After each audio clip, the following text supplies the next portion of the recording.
What is going on, ladies and gents? It's your boy, Funkadelic Jones, Mr. Funky Love Jones himself. Please hold your applause to the end of the show. We treat this like a graduation over here, man. Welcome to the Ghetto Wealthy Show, man. We just sit back, kick it, chill, have a little nice little conversation, man. Before I get started, though, make sure you guys like, comment, subscribe, run that thing up. You feel what I'm saying, man? Listen to me. Today's word is, I want to know who is responsible for creating a work schedule to come in the middle of the afternoon. Working at 3 o'clock in the afternoon has to be the worst shift on the planet.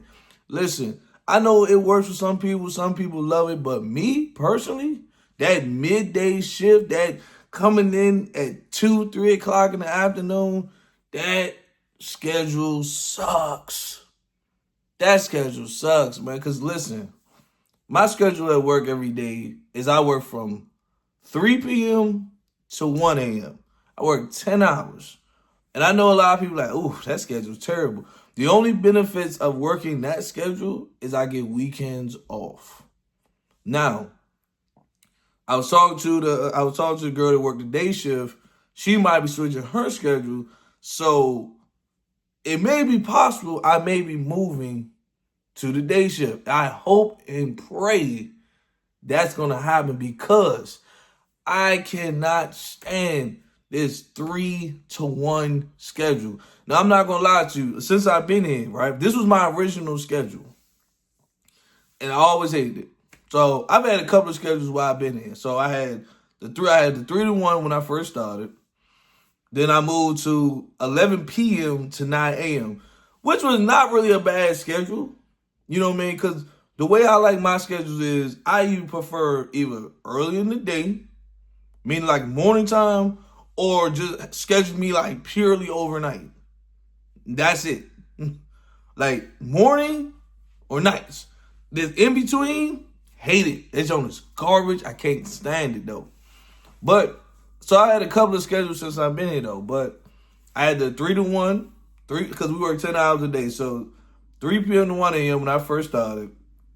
11 p.m. to 9 a.m., which was not a bad schedule.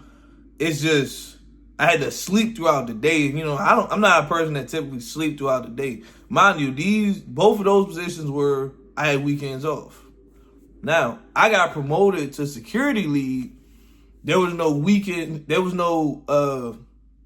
weekday shifts available at the time, so I had to move to the weekend. On the weekend, I worked 5 a.m. to 3 p.m., which again was not a bad schedule at all. It's just I didn't want to get up and work every weekend. So the way the schedule is, the weekday schedule is Tuesday, Wednesday, Thursday, and Friday. And you got the weekend schedule is Saturday, Sunday, Monday, Tuesday. Right? So that Tuesday it's a gang of us from security in there at one time.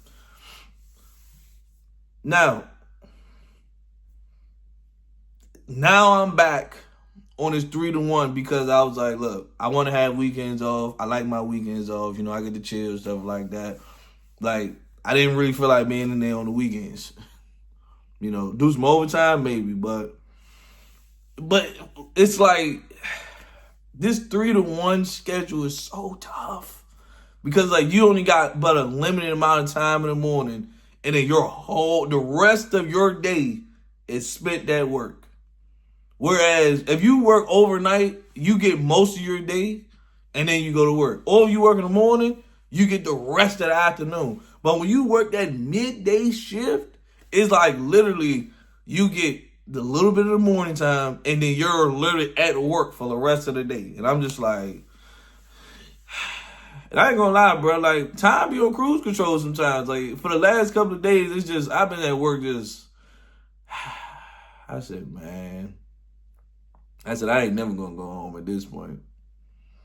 And then, like I said, with all the drama that's going on my shift, that's surrounding my shift, I'm glad the girl on the day shift was like, she want to move her schedule because she can't, like, she's not a morning person. Like, she don't want to get up. She said she can't get here in the mornings no more. And I'm like, okay, cool. She's like, yeah, that schedule's starting to get a little rough for me. I can't get here. I'm like, I bet, cool. I will take that schedule. You know what I'm saying? Like, I would definitely take that schedule because of the simple fact that I would at least be like, look, let me get in, do my job, and then I had the rest of the day to do whatever. Hell, I can sit back and I could work there, go pick up a little part-time job or something and call it a day. Or, at night, the same thing. You get you a little job during the day, get you a little bit of rest, and then next you know you at work. But I'm not even gonna lie to y'all though. I'm actually in the process of looking for another job anyway. Don't get me wrong, this job is sweet, this job is chill, but it's a lot of politics. It's a lot of politics behind the scenes that's kind of making me say, like, you know what? It's time to move on. So the way this warehouse move, let me tell y'all how the moving up process works here.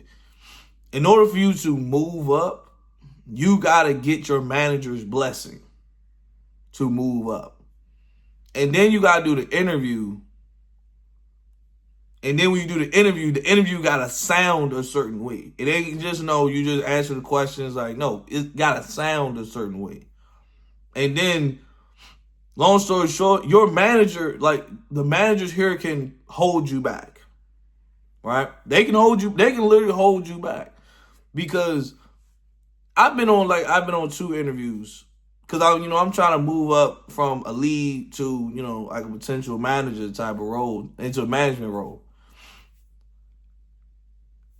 Every time you do an interview, you do the interview. If it went well, then they pick you. Or if it went well, but they decide to go somewhere else, they supposed to give you feedback of what you can work on and stuff like that. So I interviewed for a building down south, probably like 3 hours away. If I had to relocate, stuff like that, cool. I was ready for that. And then I did a building that I'm working at now. So the building down south, they showed me mad love though, but they were just unfortunate. It was like, yeah, just work on these few things. Cool, not a problem.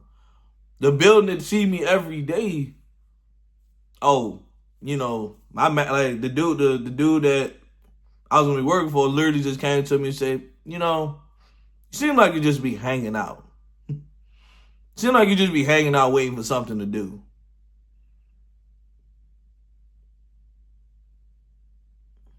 So how is that feedback? You know what I'm saying? And I'm not even gonna lie to y'all.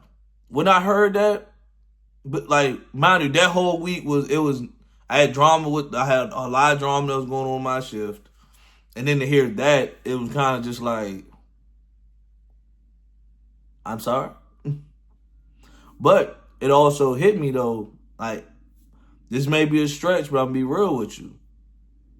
My manager had something to do with that.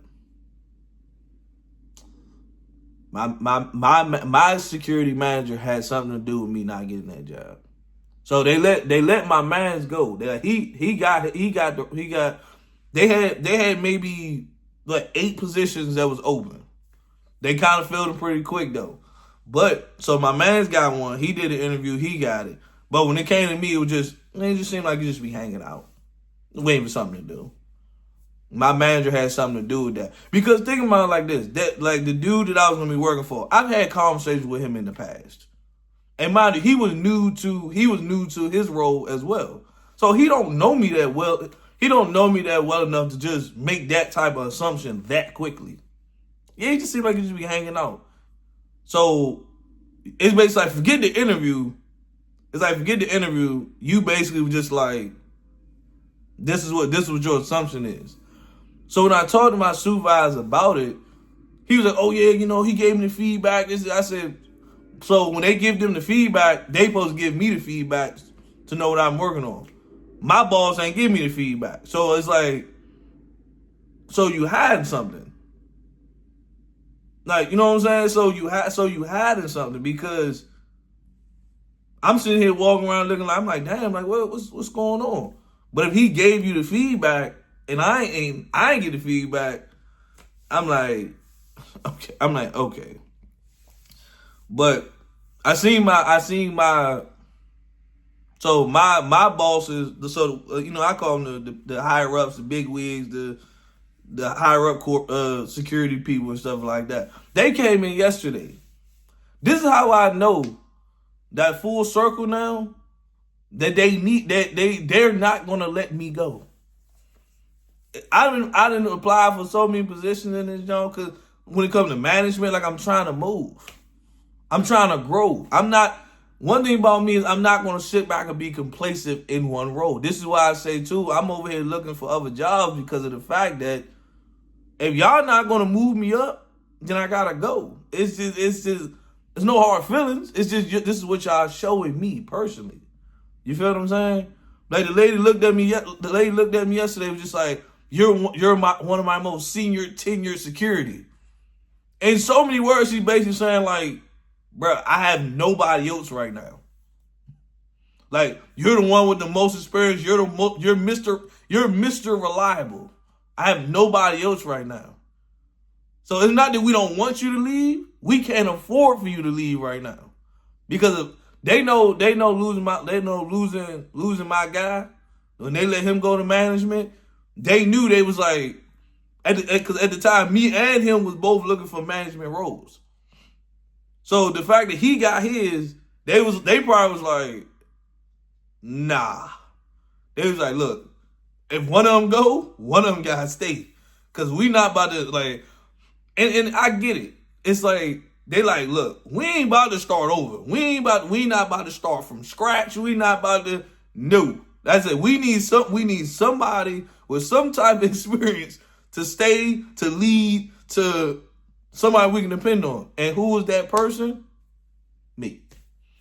Because not only from the lead staff, I've been in security for 11 years. So they looking like, bro, he got a lot of experience in this. So it's like, yeah, we want new faces. We want people to move up. But at the same time, it's like, you got to train them people from scratch. A lot of them don't even know what this role entails. So it's kind of just like, yo, I'm talking about from the ground up. That's kind of hard, though. So that's why it's like, yo, we need at least like one.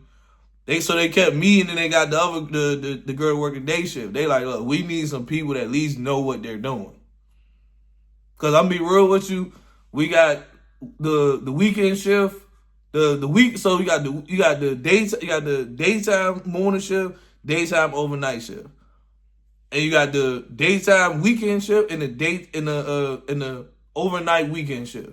I'm not gonna lie to you, the weekend day shift, those two guys, they're new, and they don't know what they're doing. Like, it's no disrespect if they don't know what they're doing. And you got the overnight weekend shift, they just don't care. Because their shift, they got one of the worst shifts ever, and they just don't care. They just like, they do whatever they be on there, they be big cooling on their shift. I've worked with them before. And then you got the weekday morning shift, you got that one girl and that's it. The other guy, he just be chilling. He be, hell, half the time on his shift, he just put in parlays all day. That's all he do. And then you got my shift, it's me, and then I got the other guy who he has absolutely nothing. He doesn't know what he's doing. Hell, even last night, he was asleep sitting up in the chair. He just, like, when I tell you I'm in the room literally looking at the cameras, and all I hear is just, so I ain't gonna lie, to the little computer chair, I kind of just peeked over. He's sitting up. I was like, bruh. And this is why stuff always happens after I leave, because I'll be like, my guy, my guy, what are we going? So I can understand why they probably look at it as like, look, no, we need you. Like, we need you, man. Because we don't have nobody else. So right now, it's a situation of, look, if you want one of them to come under my wing to replace me, then cool. But if not, Don't hold me back because you know your roster is not that great. I'm just saying though. But it's your boy Funkadelic Jones, man. I'm out. I'm gone. Ooh.